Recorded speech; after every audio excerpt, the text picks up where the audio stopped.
Good afternoon, everyone. It's Pablo Zuanic at Zuanic and Associates. I have the pleasure of introducing to you the C-suite of Planet 13 Holdings. We have Bob Groesbeck, co-CEO, and we have Dennis Logan, Chief Financial Officer. Welcome to both of you. Thanks, Pablo. Great to be with you. Pablo. So let's start, Bob, with just a general overview of the company, where you are right now in terms of big picture, in terms of track record, business units, overall strategy. Thanks. Sure. Well, we're a Nevada-based company where we started, but we've over the last few years branched out now into California, recently into Illinois, and also recently into the state of Florida. So our current footprint represents about 30 retail stores across those respective markets, not including, of course, our production cultivation capacity in California, Nevada, and Florida. We're just a standalone retail at this point in Illinois, but looking to expand the footprint and backfill it and integrate the operation. It's an interesting story. We went public in 2018, started trading on the CSE in Canada, and subsequently moved to the States and listed on the OSC, on Pink Sheets with SEC. And we've had an interesting ride. The market's changed dramatically in the last few years. At one point, our stock was trading roughly close to the $8 range US. We've seen a pretty dramatic slide over the last 3.5 years, but that's been the impact of the overall sector. And we've continued to do what we do, continue to build our plan, our program, and execute. And we've been, some would criticize us as being somewhat slow and deliberative, but we think we've been thoughtful, and we've picked up some wonderful assets. And we're going to continue to grow the company and the footprint. That's great. Thank you for that. So look, let's, Dennis, I'll start with you. Let's focus on Florida first. Just a reminder about the transaction with VidaCann, the structure, the strategic logic. When did it close? Let's start with that, and then we'll move on in terms of how the business is performing and what's the expansion plan there. Dennis, thank you. Sure.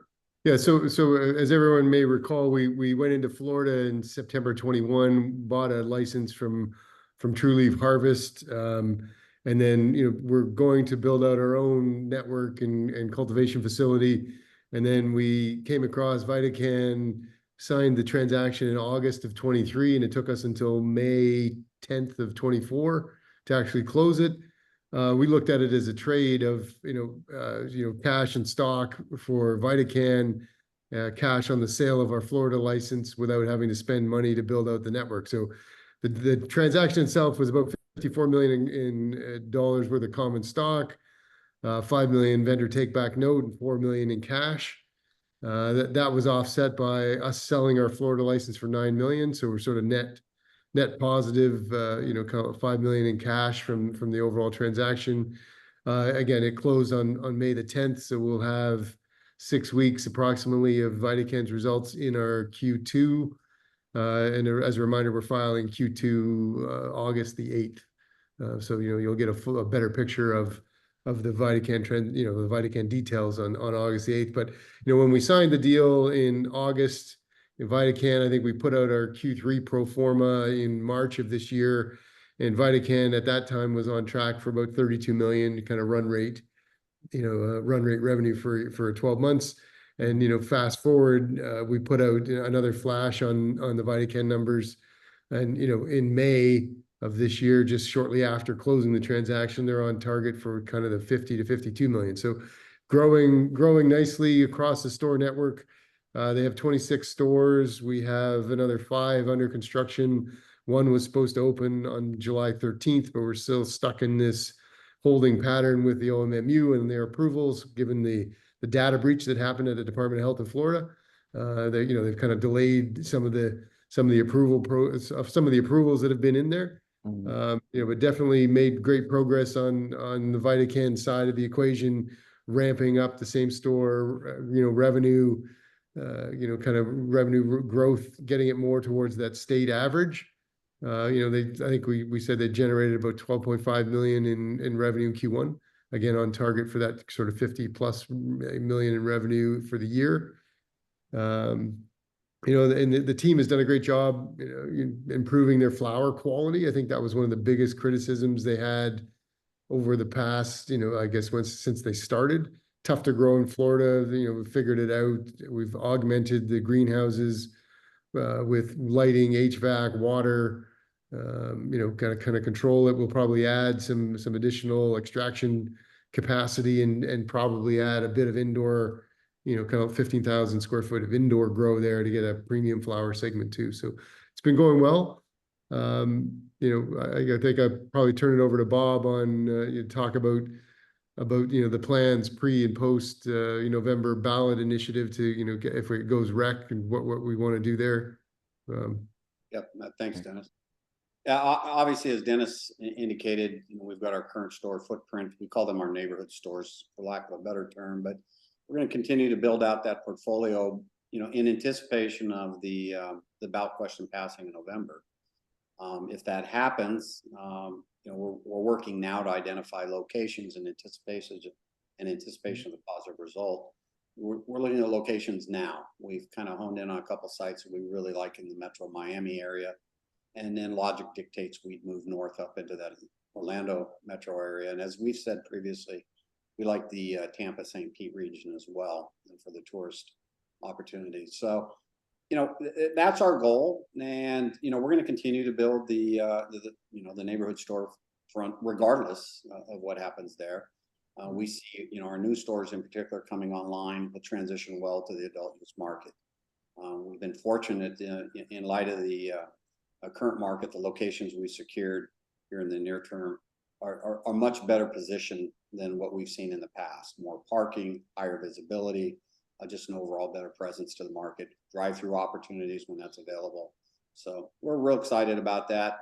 As Dennis indicated, we're hopeful we'll have another 4 to 6 stores open here by the end of the year, but we're going to push aggressively on that schedule as well, in addition to the superstore opportunities. Yeah. So just to stay on that point, so in terms of so 31 stores by end of the year, that's regardless of whether we have the ballot or not, right?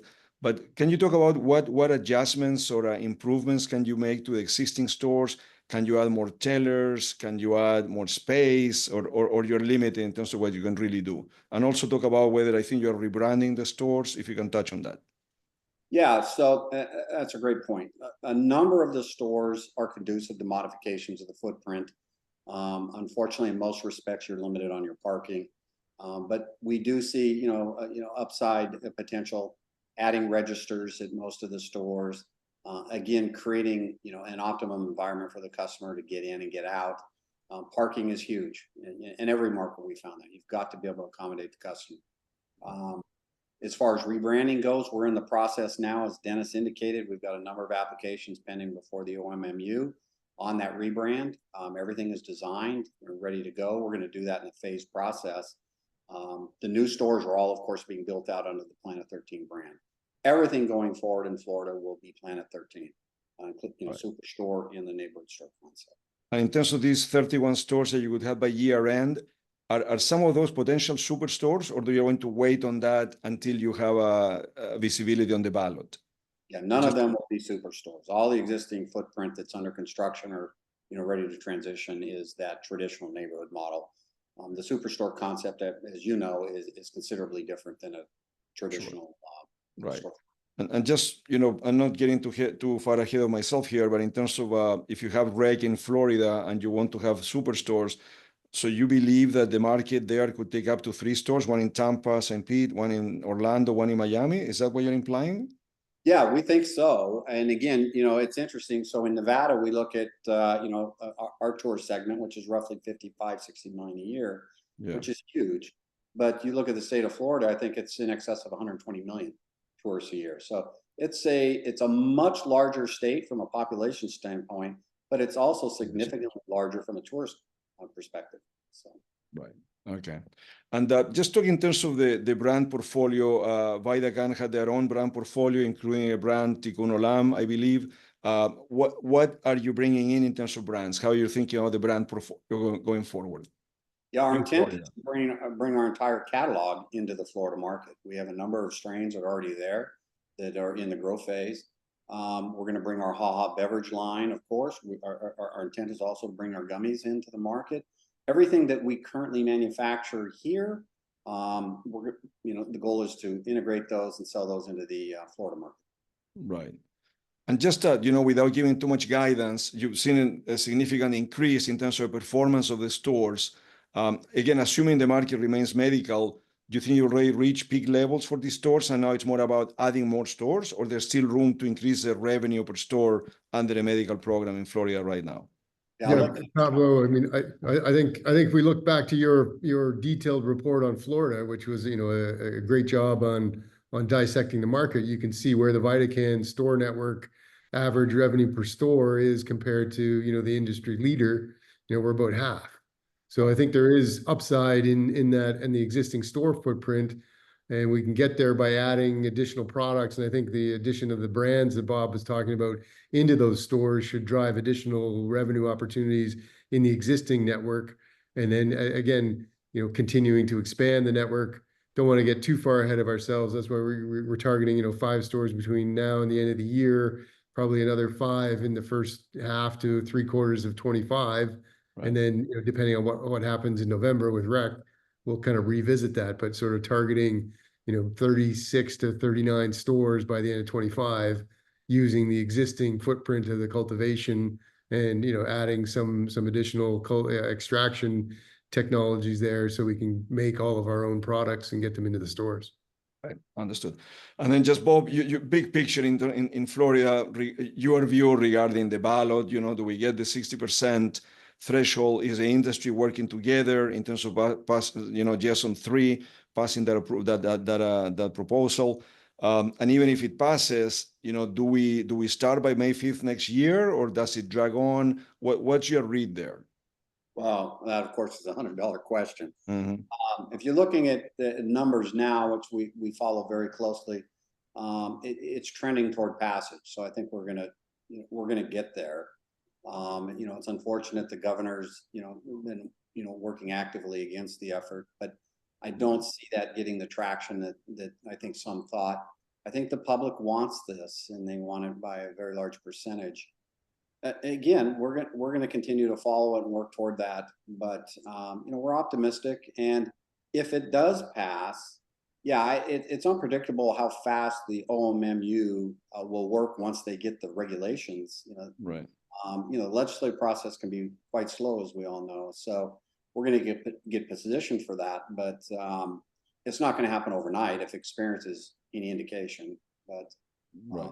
It's a great opportunity, and Sure. we intend to take full advantage of it.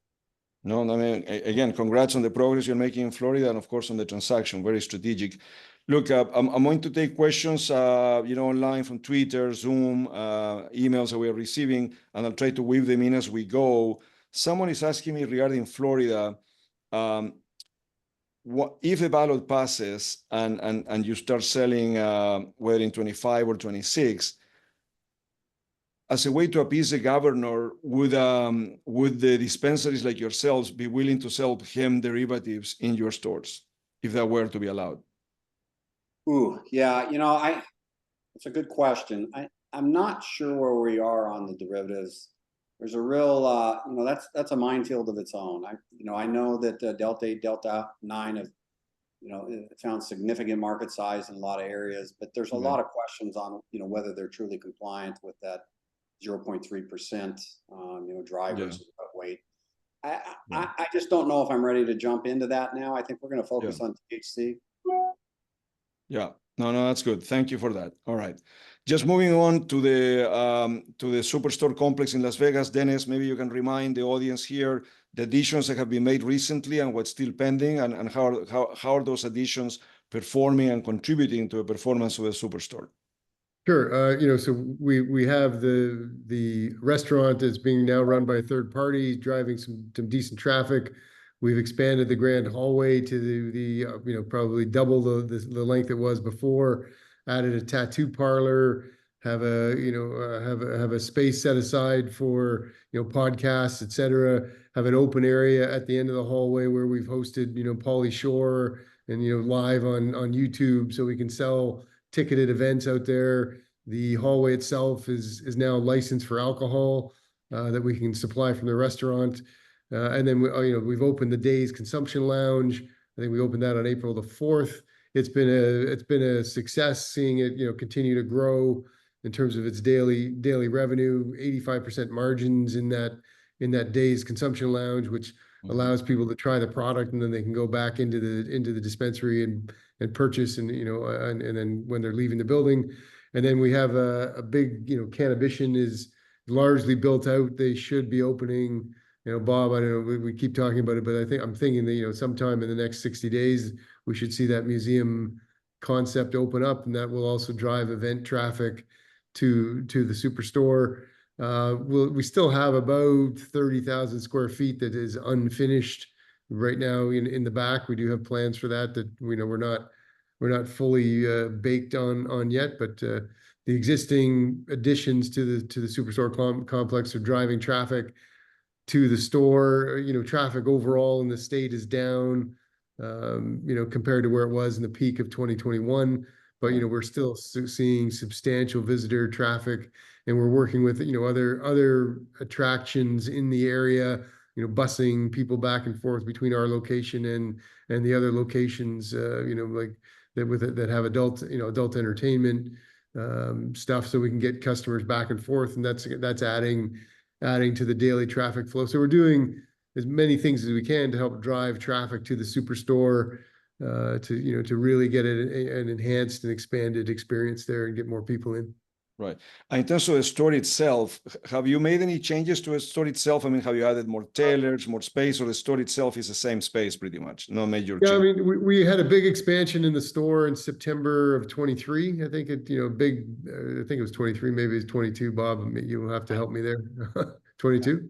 Yeah, so it was a big expansion where we're at 78 registers, so that the store itself has not changed since, I guess, if anybody's been down there since the the MJ Biz in 2022, but it's still the largest dispensary in North America for sure, with 78 registers. So there's no real plan to expand it.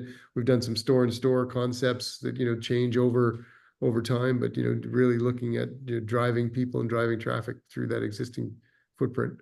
Now we have changed. The one thing we did change, the whole building now is 21 plus, whereas before it was the hallway and the restaurant, you could bring, under 21 in. Now we've made the whole building 21 plus. So again, we've got that expanded capacity to sell alcohol and in the restaurant and in the hallway, and then have everybody go to the dispensary. So.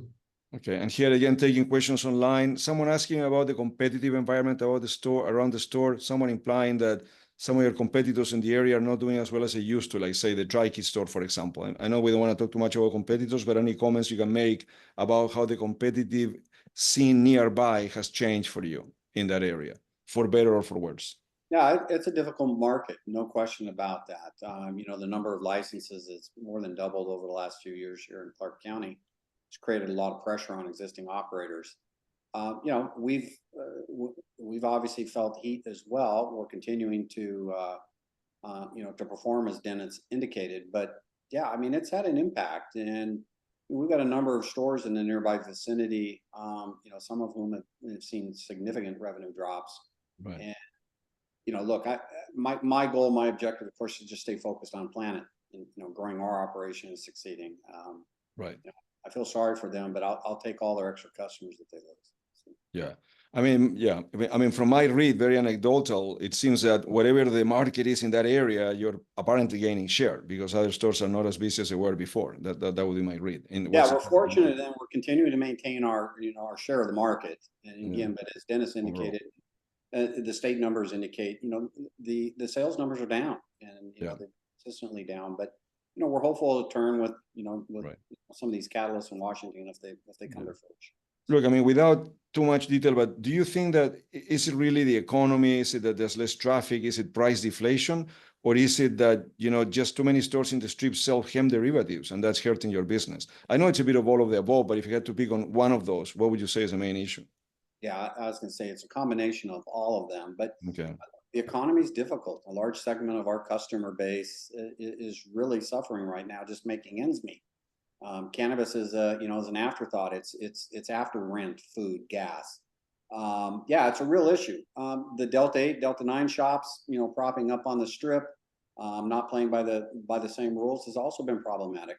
The black market in general is still a very significant issue here in Nevada and in California. And unfortunately, we haven't seen a lot of support from the regulators on that front. Right. Someone asking me online, and again, answer only if you can. Is it true that it's very simple for tourists to order from the black market from their hotel room, pretty much? Yes, it is. And then every time we hear about that, and we have the ability to to get law enforcement engaged, that or business license in the county, for instance, they'll take action. But it's a real problem, no question about that. That's a fair question, and Okay. there's a strict prohibition on delivering into the hotel corridor and the gaming corridor and hotel rooms in particular. But that Right. doesn't mean people don't try to get around it. Okay, let's move on to the concept of the lifestyle brand, the apparel line, and Fight Club. I recently met with Larry, of course, at the superstores, and we discussed that in detail, and we have a couple of videos on Twitter out there for those of you who are following the story closely. But maybe for the audience, again, a reminder, Bob, in terms of what are you planning in terms of a lifestyle brand, how broad, talk about the apparel line, and related to that, your initiative around Fight Club. Right. So the merchandise side of this really it covers a couple fronts for us. As I think most of your audience is aware, in the cannabis space, we're very limited in how we utilize traditional marketing opportunities. Social media platforms, you build up a huge count, they cut you off. Lots of billboard companies won't let you advertise on their signage. So, we started thinking about that. How do we create awareness for the brand and piggyback that with our merchandise? Our stores sell a ton of merchandise. And we thought, you know what? Why don't we create an e-commerce platform, a separate company that focuses on the brand? So that Planet 13 name is in your face when you get out off an airplane, for instance, or off a train. We're trying to really go into feeder markets to Las Vegas and to Florida, and Illinois and California for that matter, to really just create that awareness. And because this is not a cannabis company, it's a separate company that sells apparel. And what we're doing is, we're going out to those media platforms that traditionally wouldn't touch us. And they're saying, you know what, if you're not focusing on cannabis and you're not talking about your products and the pricing and all that, if it's traditional apparel and merchandise, we don't have a problem with that. So we're going to really capture that, and it helps us do two things. One, again, create awareness, which is critically important, and two, create a revenue stream out of this. Really augment and enhance what we've been doing at the store level for years now. So we think that's positive on both fronts, and we think it makes perfect sense. And we started a soft rollout last month, well, actually earlier this month. And we're just fine tuning the website and how that all plays, but we're real excited about the receptivity thus far, and we think it's going to be really, really important. Now, piggybacking on Fight Club, for instance, what we want to do with Planet 13 Lifestyles now is really promote lifestyles. Everybody, it's about whether you're mountain biking, skiing, boxing, or MMA. Whether you're a fan or participant, we want to cater to your lifestyle. That's what it's all about. It's your planet. That's what we tell our customers. It's your planet, take it.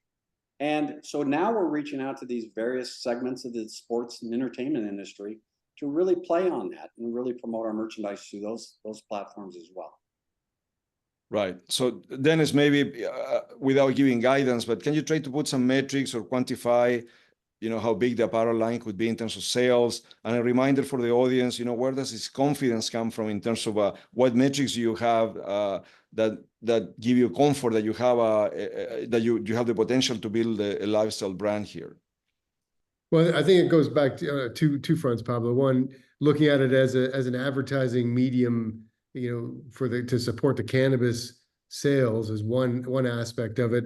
And so how does that drive additional revenue? It drives more people to the store, gets the awareness out there. As an example, we have a Planet 13 billboard now on the strip that we never were allowed to have before as a cannabis company, but as a lifestyle brand, it's still it's advertising Planet 13 in general, which targets you to come to the superstore. So I think it will have an impact on on revenue at the store itself, just driving traffic to our various locations.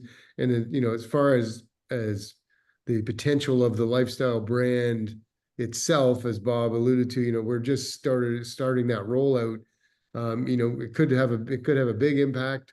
Don't really know yet. So I think the jury's out, and so we're not really giving guidance on it. But as we get the website up and running, we can drop ship, print on demand. So as we roll out, our first tie-in was with the UFC. Again, fighters wearing our apparel, wearing our gloves. Again, driving awareness, driving traffic. So we'll see. It could be a significant revenue contributor, but right now it's sort of in its infancy, just sort of getting its legs. So we'll wait and see on that one. But on that point, just remind the audience in terms of how many people have visited the store, I don't know, since it was open, because that's a metric, right? That would give us a number of how many people may be familiar with the brand, right? How many? Yeah, we're 1 million to 1.3 million visitors a year through the front door. Yeah. So it's a significant number. Plus, we do have, we encourage all our customers and anybody visiting the store, take as many photos, post on Instagram, do whatever you want. And so we do see a huge amount of Planet 13 out there on personal social media pages that are driving traffic. So in addition to the call it, we're now 6 years into the business, probably 5 million people through the front door. There are probably 3 times as many who've seen it on social media. So it's definitely helps create awareness. Right. And Bob, just, staying with the UFC tie-in, how deep does that go? Are we going to see on, I don't know what it's called, the turf in the ring, the floor of the ring, is that going to have a Planet 13 logo? How far does it go? I think a Monster, it's also tied in with them. Just give us an idea of how far does this go? Or I know it's early days. Yeah, that's a fair point. So, obviously we would love at some point to be in center ring or on the post, but we're not there yet. And just to be clear for your viewers, we don't have a formal relationship as of yet with UFC. We fight with various programs through the MMA. So we're really building that up. And a lot of those fighters, of course, funnel through the UFC program. But it's all about just creating awareness and opportunity and continuing to build relationships. And it's going to go well beyond the fight game. We see this, in other traditional sports. And again, it's lifestyle. And just turn on the X Games, for instance, and see who's advertising on those platforms. Our goal is to be there as well. Right. So. And look, someone asking me, is the brand Planet 13 or just 13? Well, it's going to be both. It's always been Planet 13, but now as the brand awareness increases, right. We'll see spin-offs on that you'll see variations of just 13 on different apparel lines and marketing. Yes. Right. Again, I'm not to get it too deep here, but why would that make sense? Branding just the number. It seems like you want to brand Planet 13, not just the number 13, right? Well, yeah, but we'll brand it with the lifestyles and with that particular event or sport that we've aligned with. So Pablo, if you look at you look at some of our merchandise, we may have dropped the actual word planet, but we still have the planet, right, and the crescent. So it's a take on the whole concept of Planet 13. Right. We do have lots of merch that has Planet 13 on it, but lots of merch that has the sort of the red crescent and the 13 in it. So it ties back. Okay, understood. Look, just moving on now, in terms of your Nevada expansion strategy outside of a superstore, you talked about acquiring more medicine stores in a market that's getting more crowded. Why does that make sense? Or is it just about allocating more own production to those stores? Dennis, I don't know if you want to touch on that. Yeah, for sure. It's about vertical integration. I think, we have probably 800 pounds a month of cultivation capacity right now. We've probably increased that, probably 10%, 15% using the existing footprint. And we sell sort of 620 pounds of flower a month and about 180 pounds of what we call dry weight, fresh frozen product we put through our production. We're about 60% vertical integration in Nevada. And then, the balance of that goes into the wholesale market. And, as Bob alluded to, the market is challenging. The wholesale market is tough. And if we can get 1 or 2 more stores, then we can divert product out of that wholesale market where we're not competing with the guys who are racing to the bottom in terms of pricing on the wholesale market. We can capture more margin and push it through an additional 1 to 2 stores. Like, you know, it would be easy to push 150 to 200 pounds of product through another retail store in the county. I don't, you know, we're not trying to open a brand new location. If we can, you know, acquire, as Bob indicated, a bunch of these stores are hurting. Could we pick them up relatively inexpensively? Like the location, great. If we don't like the location, we can move it inside Clark County, but really as another outlet for our cultivation capacity. Right. I don't know if you can talk about what's the market like. I mean, I've heard that there's a number of properties for sale, but some of them, you know, come with cultivation. You know, I don't know whether are the valuation expectations of these potential sellers. Can you just give more color in terms of what's the market like right now? There's a mix across the board. We see a lot of cultivation only, a lot of vertical integrated operators with 1 to 2 locations. You know, not necessarily in Clark County. You know, so we're looking at specifically, you know, a retail only standalone in Clark County, in Southern Nevada, right? We don't want to necessarily, you know, go to Reno, you know, and go outside of our core market where we think we have a better shot at driving more people to our stores in the area. We've seen a bunch of groups of assets trade hands in that sort of, you know, call it 1 to 2 times revenue type scenario, depending on how profitable they are. So, you know, it depends it's all going to depend on the opportunity, I think, Pablo. Right. I know it's tough to say, but what's the likelihood that you are able to close on 1 or 2 stores this year in Nevada? I'd put it at 50-50 if we can get something done before the end of the year. You know, it's going to depend on value expectations and, you know, cash or stock or combination thereof, and who the vendors are. And, you know, there's still people who have not fully readjusted to the current market environment in terms of valuation. Right. Okay. So, and then just moving on again, if you can provide an update in terms of how you're doing in California, retail and wholesale, and also on the Illinois store. I don't know if Bob wants to touch on that. Yeah, no, I'll jump on it, and Dennis can jump in as well. California, of course, has been challenging for quite some time. The retail store in particular. Really excited about the wholesale opportunities there. We're starting to see significant growth as we bring our brands in. AHA gummies, for instance. We're working to, you know, really expand our presence there. You know, our flower's done well, you know, since we started going to the wholesale markets. And we really didn't touch, you know, the northern part of the state or the, you know, far south. So, you know, now we're looking to refocus there. So we see a lot of upside. We're excited about that. The retail store, you know, our goal, of course, was just to manage it and get it, you know, to the point that it was, you know, cash flow even. And, you know, we're getting there. And we've got a lot of things, you know, in works there to enhance traffic and the experience. Again, Santa Ana, you know, the existing footprint was phase 1. It was just a retail floor space.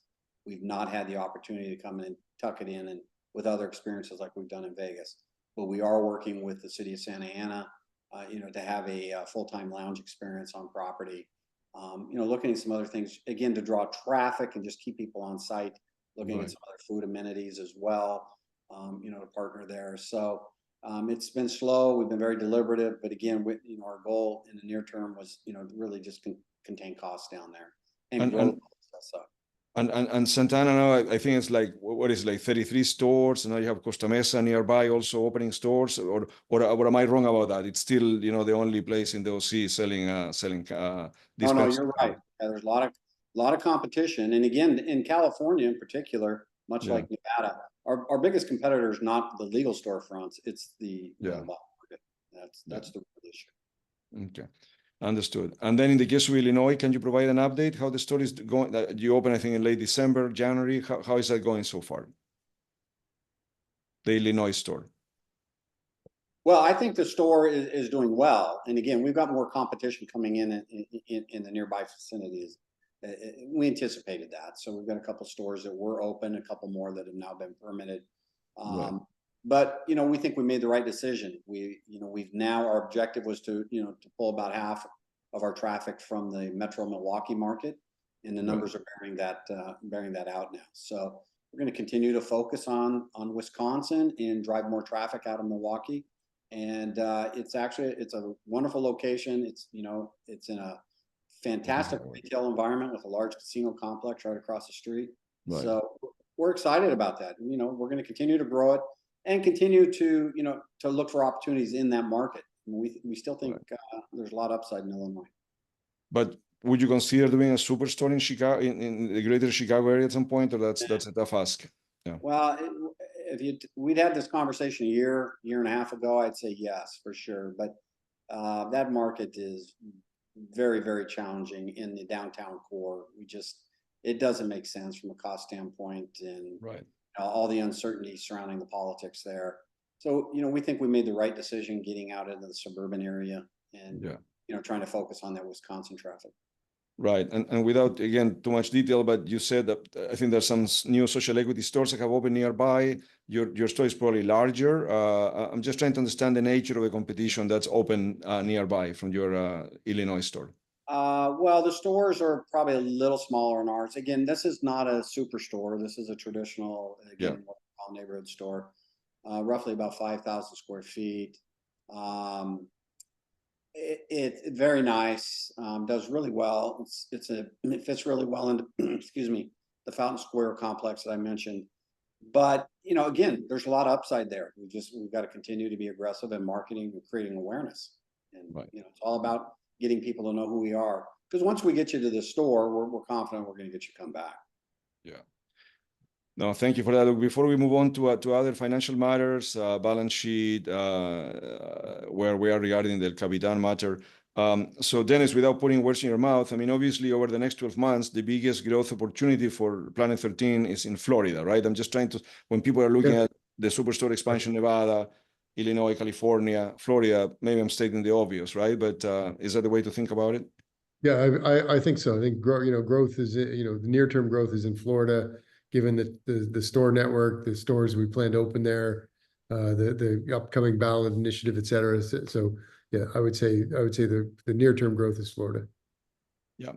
And just if you can provide an update regarding El Capitan matter, and you know, remember some of the people that are listening in, maybe it's the first time that they are just some context in terms of what happened and where we are there, just briefly. Yeah. So I guess, you know, so to start at the beginning, so we found out in November of 23 that you know, we had external fraud of 20 million that, you know, absconded with our funds. They were you know, for the benefit of externally managed funds, you know, done with another major cannabis investor or investee company of a major cannabis, you know, VC fund called you know, Casa Verde. El Capitan was set up to manage the you know, excess treasury needs of cannabis companies. If everybody recalls, we can't bank with a regular bank, so we have some accounts at credit unions, we have some accounts at you know, kind of local state level banks, but the major banking system is, you know, is sort of a taboo, and they won't touch cannabis. Can't take credit cards. We can't, you know, have wires. It's a very restrictive environment. So we had been introduced to El Capitan through one of these financial institutions to manage the excess deposits we had from a bunch of capital raises, and they were, you know, there were funds being held at a third-party bank in an FBO situation for the benefit of.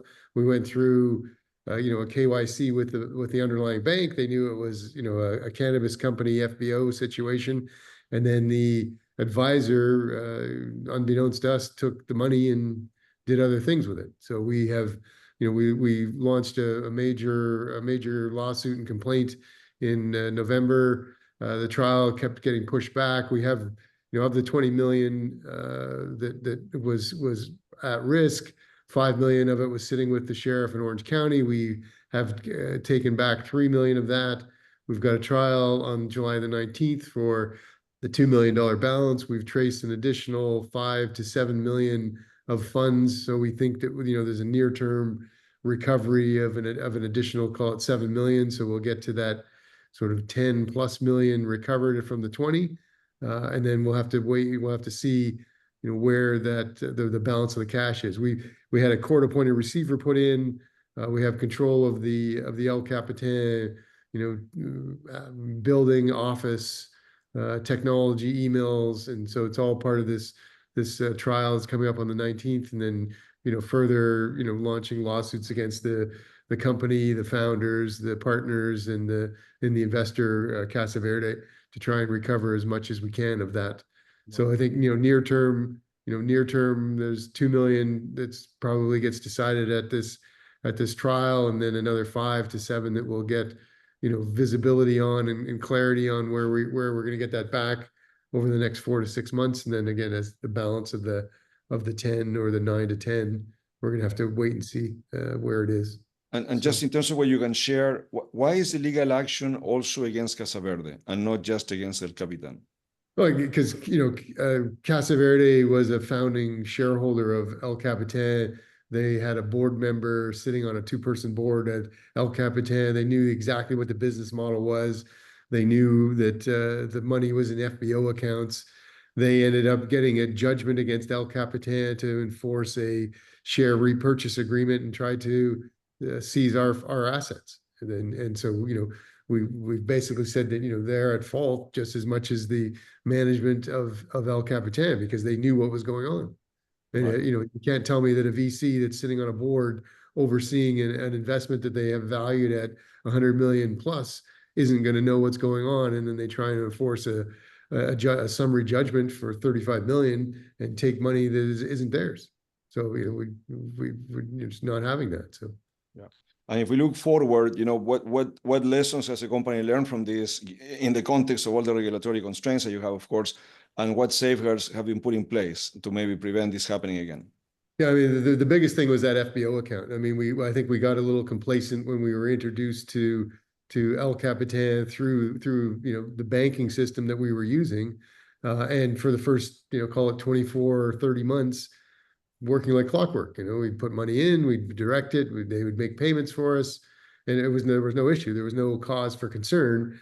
And then all of a sudden, after the Silicon Valley Bank issue, and the regional bank stress, we started to notice some gumming up of the wheels, as part of that, and that process, and ultimately came to a head in November. So we put in place programs where we're no longer ever in a position to have an FBO account on deposit anywhere. And we're fortunate that some of the larger regional banks are opening up their business to cannabis, and we're able to take advantage of that. And we are using credit unions that are national, registered, obviously at the state level, but national presence that we can bank with in all the markets we're in. And again, we're direct control over those accounts, so we're not going to have that issue of that third party access to the funds. So we don't think it will happen again. Understood. Dennis, I'll stay with you in terms of moving on to the balance sheet. How do you feel about the balance sheet right now, cash flow, cash burn trends, and also remind us of the logic and timing of the recent equity raise? Yeah, so we can start. We ended March 31st with about 22 million, 23 million in cash. The equity raise in March was originally planned for November of 23, but we ran into the issue of El Capitan and could not execute it. And so we thought that it would be best if we at least recaptured some of the funds lost in the El Capitan, just to solidify the balance sheet. So did the raise in March, ended the quarter with 22.8 million. We again received 9 million on the sale of our license in Florida as part of the VidaCann acquisition. As I stated earlier, we had a license, we had to sell it in order to acquire the license. So we got 9 million in cash in from that.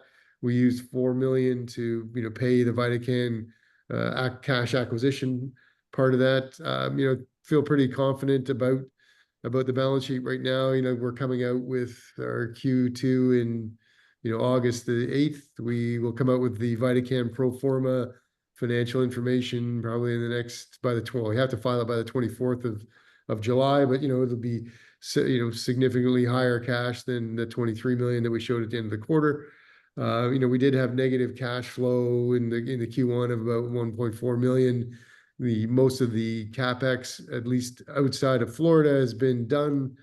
So we should see a reduction in that CapEx, and we've enhanced margin, we've cut costs. And so we're starting to see the benefit of that come through in terms of the cash flow. So, looking promising on a go-forward basis. And then the money we're going to spend in Florida we'll use to support that, that ever expanding store footprint and revenue run rate in Florida for the upside growth. And on that point, someone asking me here whether if you can roughly quantify the capex with rec and without rec for Florida. Just yeah, roughly. that's a tough one. I mean, it's really, looking at rec in Florida, what does it look like? Right now it's vertical integration mandated, right? So if it stays vertical integration, then it's one aspect. If it goes where some people think it's going to go, and they're going to dissect the licenses where you can get retail only, cultivation only, production only, or combination thereof, I think it's a different model. So that's really going to depend, Pablo, on that front.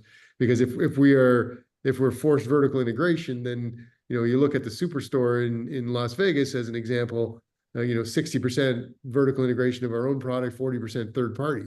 There's only so much you can do to sell your own brands in your own store. So if it's strict vertical integration, the capex will probably be smaller than it would be if it was full rec and multiple brands and you're able to sell other people's products. So that's really what's going to drive, I think, the size of the superstores, the number of them, and the location. So right, understood. And then just for the audience, a reminder: do you provide guidance, and what have you said in terms of specific guidance for the year or for the June quarter, if anything?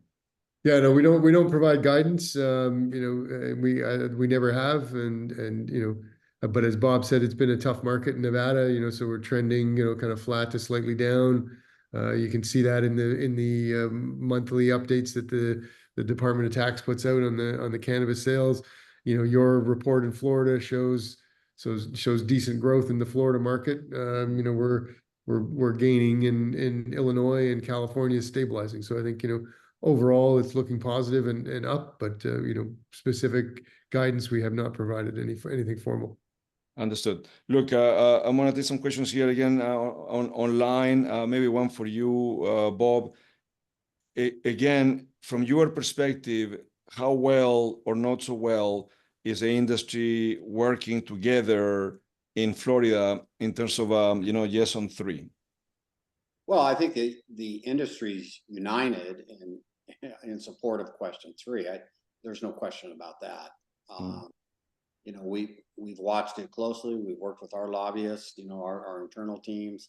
Right. We monitor it every day. But what about some people?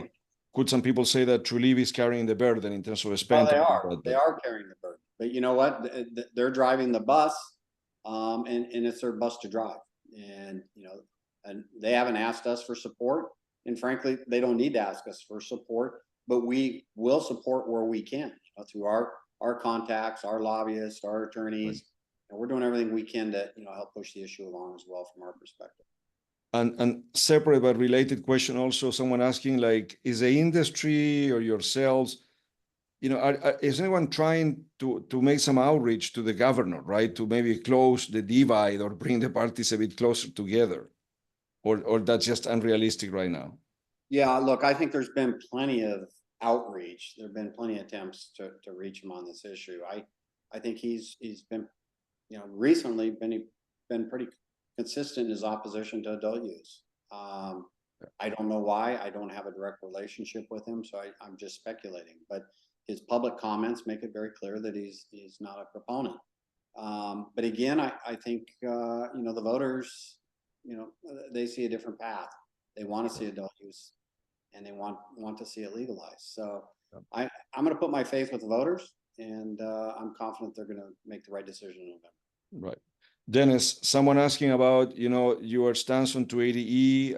I know most companies have, over the last few quarters, were changing their stance, right? Filing for revisions, asking for refunds. And then we had the IRS come out with a press release recently saying pretty much that they expect the taxes to be paid using 280E as cannabis being Schedule 1. Any comments on that in terms of the way you're thinking about 280E right now?